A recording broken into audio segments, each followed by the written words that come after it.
पाठकुमार द्विवेदी। वैसे तो प्रेमचंद ने 300 से अधिक कहानियाँ लिखी है, लेकिन उन कहानियों में सर्वाधिक चर्चित, पठित एवं विवेचित कहानी ईदगाह है।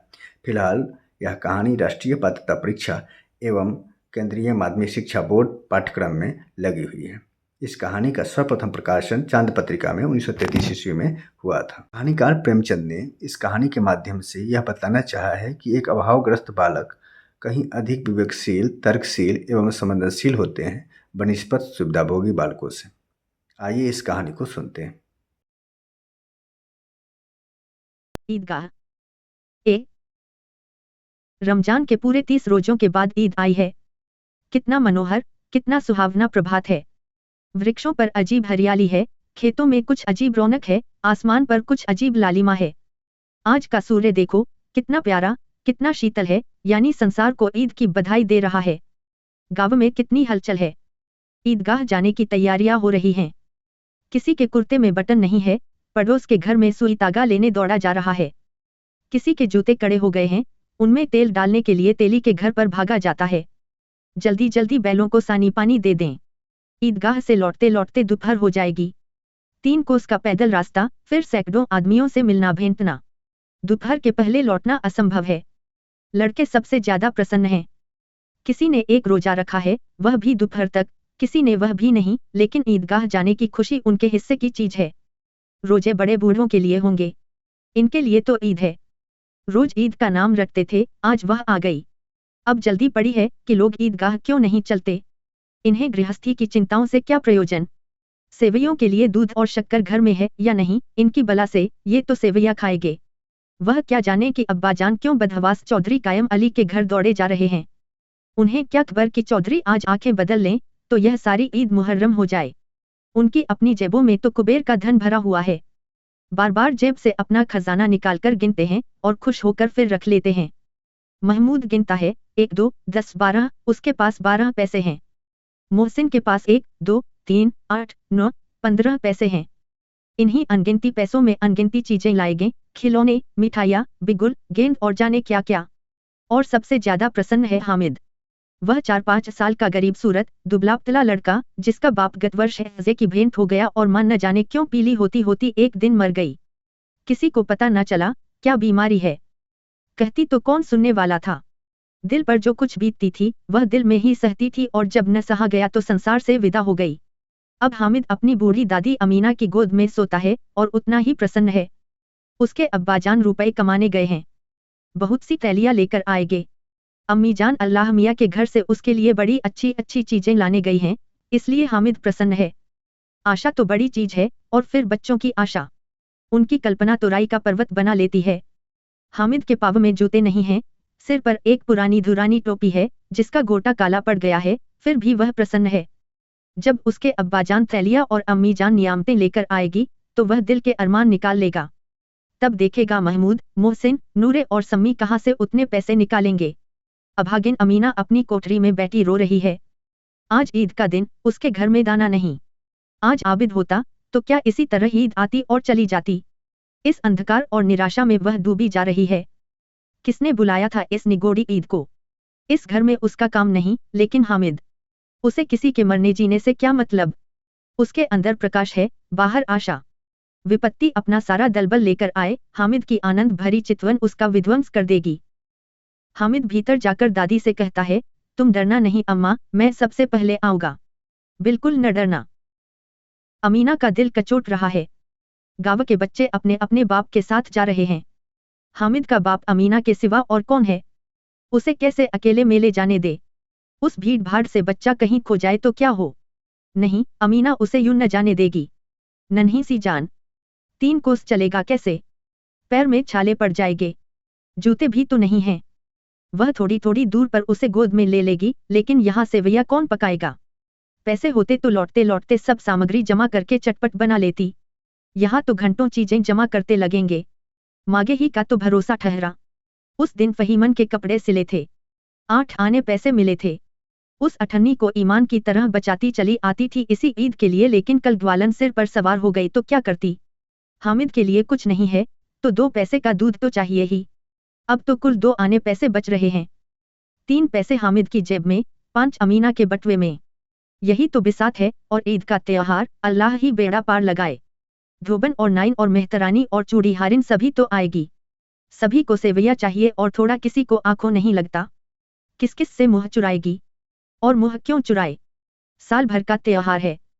जिंदगी खैरियत से रहे, उनकी तकदीर भी तो उसी के साथ है। बच्चे को खुदा सलामत रखे, दिन भी कट जाएंगे। गांव से मेला चला और बच्चों के साथ हामिद भी जा रहा था।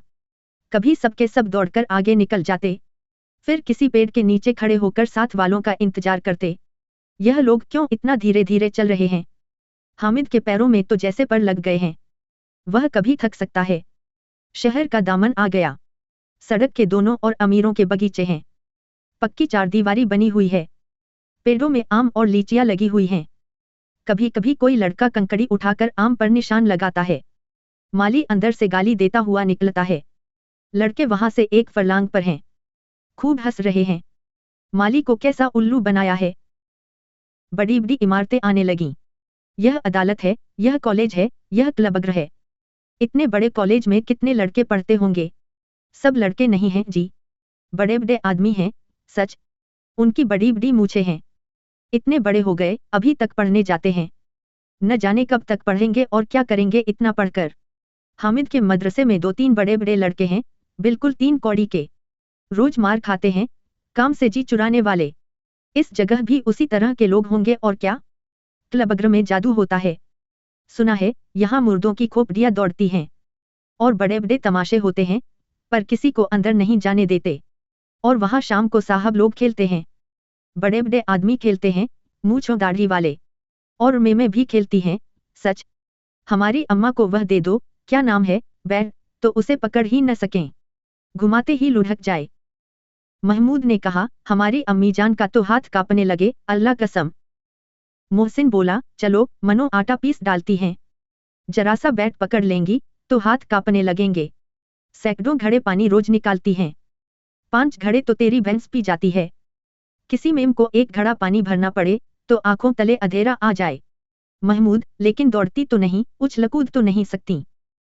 मोहसिन, हाँ, उछलकूद तो नहीं सकती, लेकिन उस दिन मेरी गाय खुल गई थी और चौधरी के खेत में जा पड़ी थी। अम्मा इतना तेज दौड़ी कि मैं उन्हें न पा सका। सच। आगे चले। हलवाइयों की दुकानें शुरू हुई। आज खूब सजी हुई थीं। इतनी मिठाइयाँ कौन खाता है? देखो न, एक एक दुकान पर मनो होंगी। सुना है रात को जिन्नात आकर खरीद ले जाते हैं। अब्बा कहते थे कि आधी रात को एक आदमी हर दुकान पर जाता है और जितना माल बचा होता है वह तुलवा लेता है और सचमुच के रुपए देता है, बिल्कुल ऐसे ही रुपए। हामिद को यकीन न आया, ऐसे रुपए जिन्नात को कहाँ से मिल जाएंगे। मोहसिन ने कहा, जिन्नात को रुपए की क्या कमी, जिस खजाने में चाहे चले जाए। लोहे के दरवाजे तक उन्हें नहीं रोक सकते जनाब, आप हैं किस फेर में। हीरे जवाहरात तक उनके पास रहते हैं। जिससे खुश हो गए उसे टोकरों जवाहरात दे दिए। अभी यहीं बैठे हैं, 5 मिनट में कलकत्ता पहुंच जाए। हामिद ने फिर पूछा, जिन्नात बहुत बड़े बड़े होते हैं? मोहसिन, एक एक आसमान के बराबर होता है जी। जमीन पर खड़ा हो जाए तो उसका सिर आसमान से जा लगे, मगर चाहे तो एक लोटे में घुस जाए। हामिद, लोग उन्हें कैसे खुश करते होंगे? कोई मुझे यह मंत्र बता दे तो एक जिन्न को खुश कर लूं। मोहसिन, अब यह तो मैं नहीं जानता, लेकिन चौधरी साहब के काबू में बहुत से जिन्नात हैं। कोई चीज चोरी हो जाए चौधरी साहब उसका पता लगा देंगे और चोर का नाम भी बता देंगे। जुमेराती का बचवा उस दिन खो गया था। 3 दिन हैरान हुए, कहीं न मिला, तब झक मारकर चौधरी के पास गए। चौधरी ने तुरंत बता दिया, मवेशी खाने में है, और वहीं मिला। जिन्नात आकर उन्हें सारे जहान की खबर दे जाते हैं। अब उसकी समझ में आ गया कि चौधरी के पास क्यों इतना धन है और क्यों उनका इतना सम्मान है। आगे चले। यह पुलिस लाइन है। यहीं सब कांस्टेबल कवायद करते हैं। रैटन, फायफो, रात को बेचारे घूम घूम कर पहरा देते हैं, नहीं चोरियां हो जाए। मोहसिन ने प्रतिवाद किया, यह कांस्टेबल पहरा देते हैं। तभी तुम बहुत जानते हो अजी हजरत, यह चोरी कराते हैं। शहर के जितने चोर डाकू हैं, सब इनसे मिले रहते हैं। रात को ये लोग चोरों से तो कहते हैं, चोरी करो और आप दूसरे मोहल्ले में जाकर जागते रहो, जागते रहो, पुकारते हैं। जब ही इन लोगों के पास इतने रुपए आते हैं। मेरे मामू एक थाने में कांस्टेबल हैं। 20 रुपया महीना पाते हैं, लेकिन 50 रुपए घर भेजते हैं। अल्लाह कसम, मैंने एक बार पूछा था कि मामू आप इतने रुपए कहाँ से पाते हैं? हंसकर कहने लगे, बेटा अल्लाह देता है। फिर आप ही बोले, हम लोग चाहें तो एक दिन में लाखों मार लाए। हम तो इतना ही लेते हैं जिसमें अपनी बदनामी न हो और नौकरी न चली जाए। हामिद ने पूछा, यह लोग चोरी करवाते हैं तो कोई इन्हें पकड़ता नहीं? मोहसिन उसकी नादानी पर दया दिखाकर बोला, अरे पागल, इन्हें कौन पकड़ेगा? पकड़ने वाले तो यह लोग खुद हैं, लेकिन अल्लाह इन्हें सजा भी खूब देता है। हराम का माल हराम में जाता है। थोड़े ही दिन हुए, मामू के घर में आग लग गई। सारी लेई पूंजी जल गई। एक बर्तन तक न बचा। कई दिन पेड़ के नीचे सोए, अल्लाह कसम, पेड़ के नीचे। फिर न जाने कहां से 100 कर्ज लाए तो बर्तन भाड़े आए। हामिद, 100 तो 50 से ज्यादा होते हैं। अब बस्ती घनी होने लगी। ईदगाह जाने वालों की टोलियां नजर आने लगी। एक से एक भड़कीले वस्त्र पहने हुए। कोई इक्के तागे पर सवार, कोई मोटर पर, सभी इत्र में बसे, सभी के दिलों में उमंग। ग्रामीणों का यह छोटा सा दल अपनी विपन्नता से बेखबर, संतोष और धैर्य में मगन चला जा रहा था। बच्चों के लिए नगर की सभी चीजें अनोखी थीं। जिस चीज की और ताकते ताकते ही रह जाते और पीछे से बराबर हार्न की आवाज होने पर भी न चेतते। हामिद तो मोटर के नीचे जाते जाते बचा। सहसा ईदगाह नजर आया। ऊपर इमली के घने वृक्षों की छाया है। नीचे पक्का फर्श है जिस पर जाजिम बिछा हुआ है। और रोजेदारों की पंक्तियां एक के पीछे एक न जाने कहां तक चली गई हैं, पक्के जगत के नीचे तक, जहां जाजिम भी नहीं है। नए आने वाले आकर पीछे की कतार में खड़े हो जाते हैं। आगे जगह नहीं है। यहाँ कोई धन और पद नहीं देखता। इस्लाम की निगाह में सब बराबर हैं। इन ग्रामीणों ने भी वजू किया और पिछली पंक्ति में खड़े हो गए। कितना सुंदर संचालन है, कितनी सुंदर व्यवस्था। लाखों सिर एक साथ सिजदे में झुक जाते हैं, फिर सबके सब एक साथ खड़े हो जाते हैं, एक साथ झुकते हैं और एक साथ घुटनों के बल बैठ जाते हैं। कई बार यही क्रिया होती है जैसे बिजली की लाखों बत्तियां एक साथ प्रदीप्त हों और एक साथ बुझ जाए और यही क्रम चलता रहे। कितना अपूर्व दृश्य था जिसकी सामूहिक क्रियाएं, विस्तार और अनंतता हृदय को श्रद्धा, गर्व और आत्मानंद से भर देती थीं, मानो भ्रातृत्व का एक सूत्र इन समस्त आत्माओं को एक लड़ी में पिरोए हुए है। 2. नमाज खत्म हो गई है। लोग आपस में गले मिल रहे हैं। मिठाई और खिलौने की दुकान पर धावा होता है। ग्रामीणों का यह दल इस विषय में बालकों से कम उत्साही नहीं है। यह देखो, हिंदोला है, 1 पैसा देकर चढ़ जाओ। कभी आसमान पर जाते हुए मालूम होगे, कभी जमीन पर गिरते हुए। यह चरखी है, लकड़ी के हाथी, घोड़े, ऊंट छड़ों में लटके हुए हैं। 1 पैसा देकर बैठ जाओ और 25 चक्करों का मजा लो। महमूद और मोहसिन और नूरे और सम्मी इन घोड़ों और ऊँटों पर बैठते हैं। हामिद दूर खड़ा है। 3 ही पैसे तो उसके पास हैं। अपने कोष का 1/3 जरा सा चक्कर खाने के लिए नहीं दे सकता। सब चरखियों से उतरते हैं। अब खिलौने लेंगे। इधर दुकानों की कतार लगी हुई है। तरह तरह के खिलौने हैं, सिपाही और गुजरिया, राजा और वकील, भिष्टी और धोबन और साधु। वाह, कितने सुंदर खिलौने हैं। अब बोला ही चाहते हैं। महमूद सिपाही लेता है, खाकी वर्दी और लाल पगड़ी वाला, कंधे पर बंदूक रखे हुए, मालूम होता है अभी कवायद किए चला आ रहा है। मोहसिन को भिष्टी पसंद आया। कमर झुकी हुई है, ऊपर मशक रखे हुए है। मशक का मुंह एक हाथ से पकड़े हुए है। कितना प्रसन्न है। शायद कोई गीत गा रहा है। बस मशक से पानी उड़ेलना ही चाहता है। नूरे को वकील से प्रेम है। कैसी विद्वता है उसके मुख पर। काला चोगा, नीचे सफेद अचकन, अचकन के सामने की जेब में घड़ी, सुनहरी जंजीर, एक हाथ में कानून का पोथा लिए हुए। मालूम होता है अभी किसी अदालत से जिरह या बहस किए चले आ रहे हैं। यह सब 2-2 पैसे के खिलौने हैं। हामिद के पास कुल 3 पैसे हैं। इतने महंगे खिलौने वह कैसे ले। खिलौना कहीं हाथ से छूट पड़े तो चूर चूर हो जाए, जरा पानी पड़े तो सारा रंग घुल जाए, ऐसे खिलौने लेकर वह क्या करेगा, किस काम के। मोहसिन कहता है, मेरा भिष्टी रोज पानी दे जाएगा साझ सवेरे। महमूद और मेरा सिपाही घर का पहरा देगा, कोई चोर आएगा तो फौरन बंदूक से फायर कर देगा। नूरे और मेरा वकील खूब मुकदमा लड़ेगा।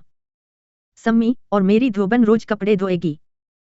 हामिद खिलौनों की निंदा करता है, मिट्टी ही के तो हैं, गिरे तो चकनाचूर हो जाए, लेकिन ललचाई हुई आंखों से खिलौनों को देख रहा है और चाहता है कि जरा देर के लिए उन्हें हाथ में ले सकता। उसके हाथ अनायास ही लपकते हैं, लेकिन लड़के इतने त्यागी नहीं होते हैं, विशेषकर जब अभी नया शौक है। हामिद ललचाता रह जाता है। खिलौने के बाद मिठाइयाँ आती हैं। किसी ने रेवड़ियाँ ली हैं, किसी ने गुलाब जामुन, किसी ने सोहन हलवा। मजे से खा रहे हैं। हामिद उनकी बिरादरी से पृथक है। अभागे के पास 3 पैसे हैं, क्यों नहीं कुछ लेकर खाता? ललचाई आंखों से सबकी ओर देखता है। मोहसिन कहता है, हामिद रेवड़ी ले जा, कितनी खुशबूदार है। हामिद को संदेह हुआ, ये केवल क्रूर विनोद है, मोहसिन इतना उदार नहीं है, लेकिन यह जानकर भी वह उसके पास जाता है। मोहसिन दोने से एक रेवड़ी निकालकर हामिद की ओर बढ़ाता है। हामिद हाथ फैलाता है। मोहसिन रेवड़ी अपने मुंह में रख लेता है। महमूद, नूरे और सम्मी खूब तालियां बजाकर हंसते हैं। हामिद खिसिया जाता है। मोहसिन, अच्छा, अब की जरूर देंगे हामिद, अल्लाह कसम, ले जा। हामिद, रखे रहो। क्या मेरे पास पैसे नहीं हैं? सम्मी, 3 ही पैसे तो हैं। 3 पैसे में क्या क्या लोगे? महमूद, हमसे गुलाब जामुन ले जाओ हामिद। मोमिन बदमाश है। हामिद, मिठाई कौन बड़ी नेमत है, किताब में इसकी कितनी बुराइयां लिखी हैं। मोहसिन, लेकिन दिल में कह रहे होंगे कि मिले तो खा लें, अपने पैसे क्यों नहीं निकालते? महमूद, हम समझते हैं इसकी चालाकी, जब हमारे सारे पैसे खर्च हो जाएंगे तो हमें ललचा कर खाएगा। मिठाइयों के बाद कुछ दुकानें लोहे की चीजों की, कुछ गिलट और कुछ नकली गहनों की। लड़कों के लिए यहाँ कोई आकर्षण न था। वे सब आगे बढ़ जाते हैं। हामिद लोहे की दुकान पर रुक जाता है। कई चिमटे रखे हुए थे। उसे ख्याल आया, दादी के पास चिमटा नहीं है। तवे से रोटियां उतारती हैं तो हाथ जल जाता है। अगर वह चिमटा ले जाकर दादी को दे दे तो वह कितना प्रसन्न होंगी। फिर उनकी उंगलियां कभी न जलेंगी। घर में एक काम की चीज हो जाएगी।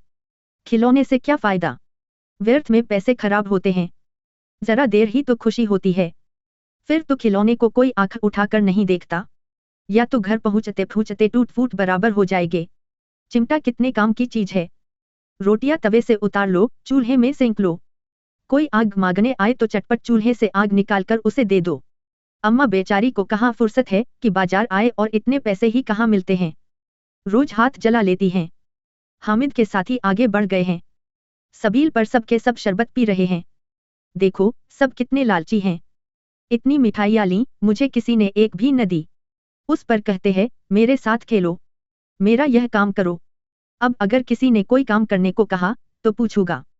खाए मिठाइयाँ, आप मुंह सड़ेगा, फोड़े फुंसियाँ निकलेंगी, आप ही जबान चटोरी हो जाएगी।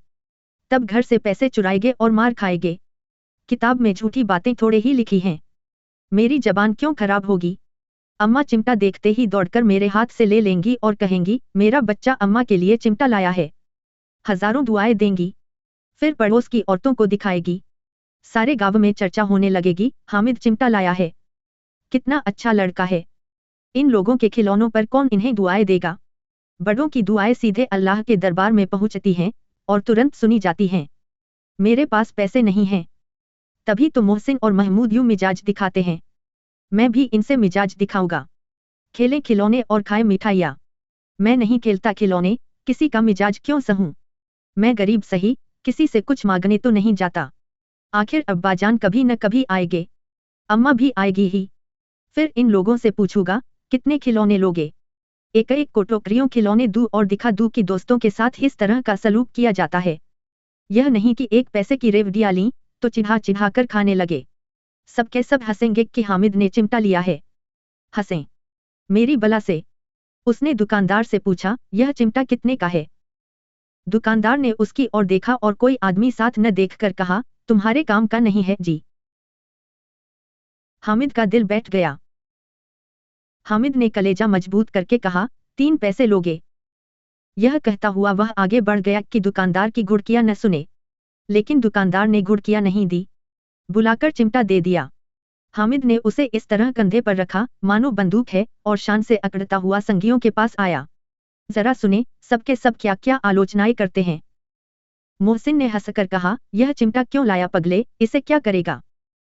हामिद ने चिमटे को जमीन पर पटककर कहा, जरा अपना भिश्ती जमीन पर गिरा दो, सारी पसलियां चूर चूर हो जाए बच्चों की। महमूद बोला, तो यह चिमटा कोई खिलौना है। हामिद, खिलौना क्यों नहीं है, अभी कंधे पर रखा, बंदूक हो गई। हाथ में ले लिया, फकीरों का चिमटा हो गया। चाहूं तो इससे मजीरे का काम ले सकता हूं। एक चिमटा जमा दूं तो तुम लोगों के सारे खिलौनों की जान निकल जाए। तुम्हारे खिलौने कितना ही जोर लगाए, मेरे चिमटे का बाल भी बाका नहीं कर सकते। मेरा बहादुर शेर है चिमटा। सम्मी ने खजरी ली थी। प्रभावित होकर बोला, मेरी खजरी से बदलोगे? 2 आने की है। हामिद ने खजरी की और उपेक्षा से देखा, मेरा चिमटा चाहे तो तुम्हारी खजरी का पेट फाड़ डाले। बस एक चमड़े की झिल्ली लगा दी, ढब ढब बोलने लगी। जरा सा पानी लग जाए तो खत्म हो जाए। मेरा बहादुर चिमटा आग में, पानी में, आंधी में, तूफान में बराबर डटा खड़ा रहेगा। चिमटे ने सभी को मोहित कर लिया, लेकिन अब पैसे किसके पास धरे हैं?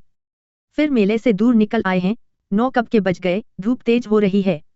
घर पहुंचने की जल्दी हो रही है। बाप से जिद भी करें तो चिमटा नहीं मिल सकता। हामिद है बड़ा चालाक, इसीलिए बदमाश ने अपने पैसे बचा रखे थे। अब बालकों के 2 दल हो गए हैं। मोहसिन, महमूद, सम्मी और नूरे एक तरफ हैं, हामिद अकेला दूसरी तरफ।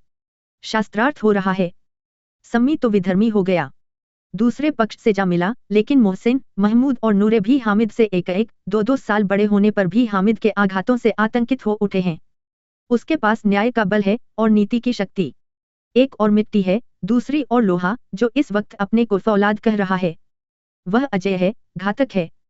अगर कोई शेर आ जाए तो मियाँ भिष्टी के छक्के छूट जाए, मियाँ सिपाही मिट्टी की बंदूक छोड़कर भागें, वकील साहब की नानी मर जाए, चोगे में मुंह छिपाकर जमीन पर लेट जाए। मगर यह चिमटा, यह बहादुर, यह रुस्तम ए हिंद लपक कर शेर की गर्दन पर सवार हो जाएगा और उसकी आंखें निकाल लेगा। मोहसिन ने एडी चोटी का जोर लगाकर कहा, अच्छा, पानी तो नहीं भर सकता। हामिद ने चिमटे को सीधा खड़ा करके कहा, भिष्टी को एक डांट बताएगा तो दौड़ा हुआ पानी लाकर उसके द्वार पर छिड़कने लगेगा। मोहसिन परास्त हो गया, पर महमूद ने कुमुक पहुंचाई, अगर बच्चा पकड़ जाए तो अदालत में बधे बधे फिरेंगे। तब तो वकील साहब के पैरों पड़ेंगे। हामिद इस प्रबल तर्क का जवाब न दे सका। उसने पूछा, हमें पकड़ने कौन आएगा? नूरे ने अकड़कर कहा, यह सिपाही बंदूक वाला। हामिद ने मुंह चिढ़ाकर कहा, यह बेचारे हम बहादुर रुस्तम ए हिंद को पकड़ेंगे। अच्छा लाओ, अभी जरा कुश्ती हो जाए। इसकी सूरत देखकर दूर से भागेंगे। पकड़ेंगे क्या बेचारे? मोहसिन को एक नई चोट सूझ गई, तुम्हारे चिमटे का मुंह रोज आग में जलेगा। उसने समझा था कि हामिद लाजवाब हो जाएगा, लेकिन यह बात न हुई। हामिद ने तुरंत जवाब दिया, आग में बहादुर ही कूदते हैं जनाब, तुम्हारे यह वकील, सिपाही और भिष्टी लेडियों की तरह घर में घुस जाएंगे। आग में कूदना वह काम है जो यह रुस्तम ए हिंद ही कर सकता है।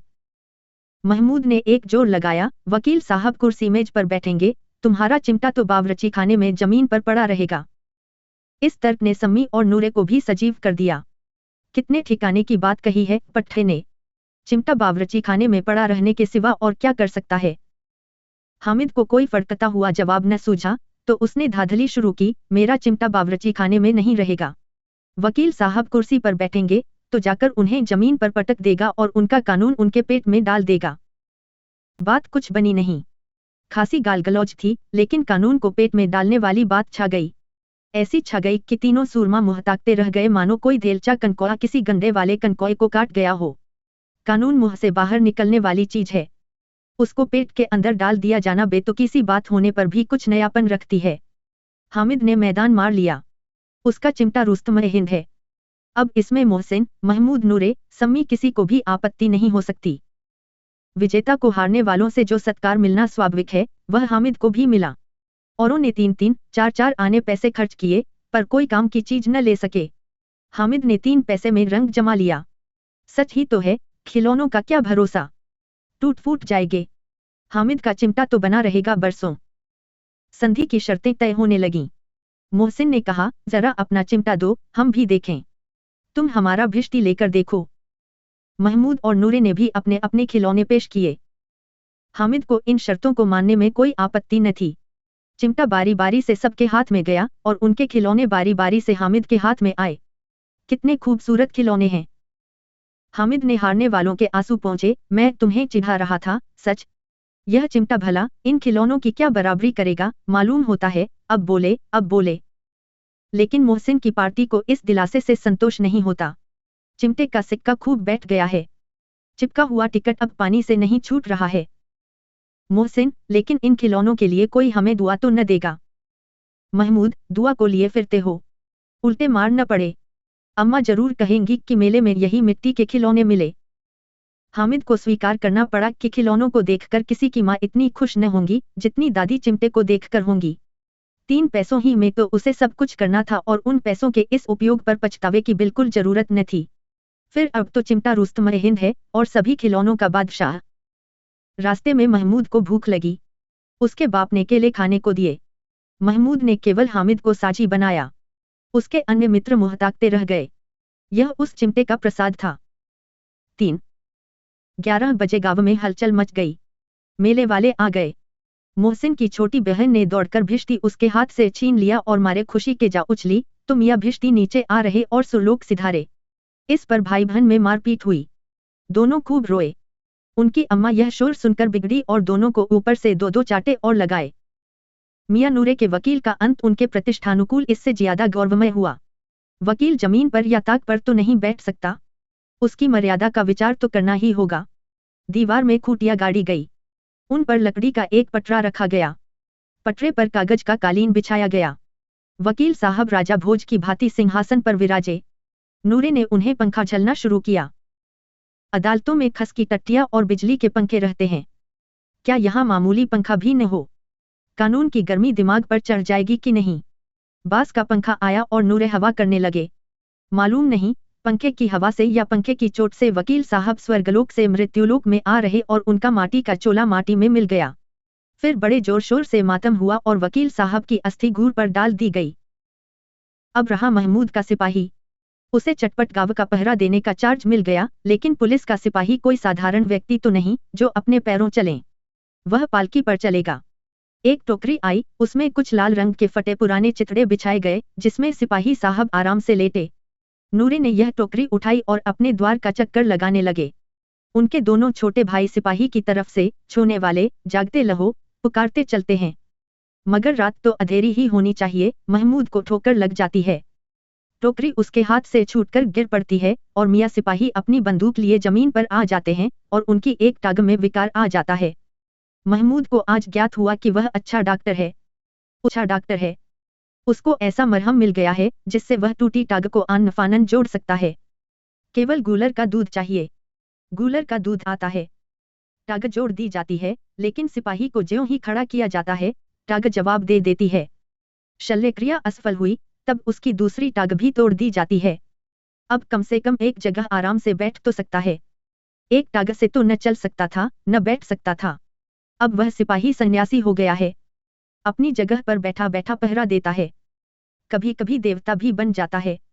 उसके सिर का झालरदार साफा खुरच दिया गया है। अब उसका जितना रूपांतर चाहो कर सकते हो। कभी कभी तो उससे बाट का काम भी लिया जाता है। अब मियाँ हामिद का हाल सुनिए। अमीना उसकी आवाज सुनते ही दौड़ी और उसे गोद में उठाकर प्यार करने लगी। सहसा उसके हाथ में चिमटा देखकर वह चौंकी। अमीना ने छाती पीट ली। यह कैसा बेसमझ लड़का है कि दोपहर हुआ कुछ खाया न पिया। लाया क्या? चिमटा। सारे मेले में तुझे और कोई चीज न मिली जो यह लोहे का चिमटा उठा लाया। हामिद ने अपराधी भाव से कहा, तुम्हारी उंगलियां तवे से जल जाती थीं, इसलिए मैंने इसे लिया। बुढ़िया का क्रोध तुरंत स्नेह में बदल गया और स्नेह भी वह नहीं जो प्रगल्भ होता है और अपनी सारी कसक शब्दों में बिखेर देता है। यह मूक स्नेह था, खूब ठोस रस और स्वाद से भरा हुआ। बच्चे में कितना त्याग, कितना सद्भाव और कितना विवेक है। दूसरों को खिलौने लेते और मिठाई खाते देखकर इसका मन कितना ललचाया होगा। इतना जब्त इससे हुआ कैसे? वहां भी इसे अपनी बुढ़िया दादी की याद बनी रही। अमीना का मन गदगद हो गया। और अब एक बड़ी विचित्र बात हुई। हामिद के इस चिमटे से भी विचित्र। बच्चे हामिद ने बूढ़े हामिद का पार्ट खेला था। बुढ़िया अमीना बालिका अमीना बन गई। वह रोने लगी। दामन फैलाकर हामिद को दुआएं देती जाती थी और आंसू की बड़ी बड़ी बूंदें गिराती जाती थी। हामिद इसका रहस्य क्या समझता? प्रेमचंद।